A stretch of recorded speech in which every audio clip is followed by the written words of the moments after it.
Pergunta 7. Uma pergunta interessante que eu vejo muito cara usando isso. Quem incitou a Davi? Deus ou Satanás? Porque a passagem de 1 Crônicas 21:1 diz que Deus ele incita Davi a fazer um censo. Já em 2 Samuel 24:1 diz que, vou até ler 4 traduções aqui. A ira do Senhor se tornou a acender contra Israel e incitou Davi contra eles. Tá? Aqui também diz, tornou a ira do Senhor a acender-se contra os israelitas e ele incitou a Davi contra eles. Mais uma vez, a ira do Senhor se acendeu contra os israelitas e ele incitou Davi contra eles. Aqui meio semelhante à tradução. Tá? Eu não vou ler a 4ª tradução aqui, mas só para vocês entenderem. Observe que algumas dessas versões, elas nem dizem que Satanás que foi que incitou Davi a fazer o censo. Tipo, contradizendo, supostamente, a de Crônicas. Tá? Mas elas dizem que ele, o Senhor, foi o incitador. Né? E alguns aí até pegam esse texto para falar que Deus era o próprio diabo, porque em algumas traduções colocam o diabo ali. Né? Por quê? Porque o termo lá é Hassatan, tá? Que significa o adversário. Né? Só que ocorre que, nesse verso, o de Crônicas, está pela perspectiva de Deus, que Deus ele fala para que Davi faça esse censo. Tá?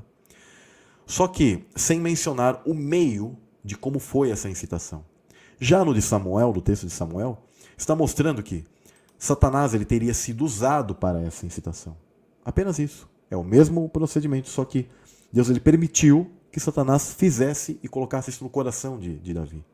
E, inclusive, existe até um entendimento, eu não corroboro com este aqui, mas eu vou falar para que vocês também saibam dele, né?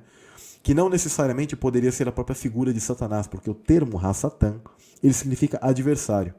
E é possível que às vezes um adversário de Davi, alguém que não estava ali com ele, que era adversário dele, mas o incitou para que ele fizesse algo do tipo.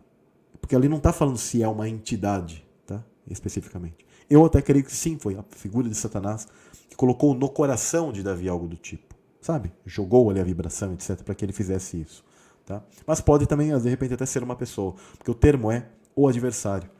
Aí algumas traduções trazem assim, né? Satanás ele fica como se fosse uma suposta contradição, mas na verdade é porque Deus ele permitiu que essa incitação fosse feita pelo maligno no coração de Davi. Tá? Então, ambos os versos eles não estão em contradição. Apenas um não está mencionando isso e o outro está mencionando como foi isso. Tá? Qual foi o meio da incitação. Só isso.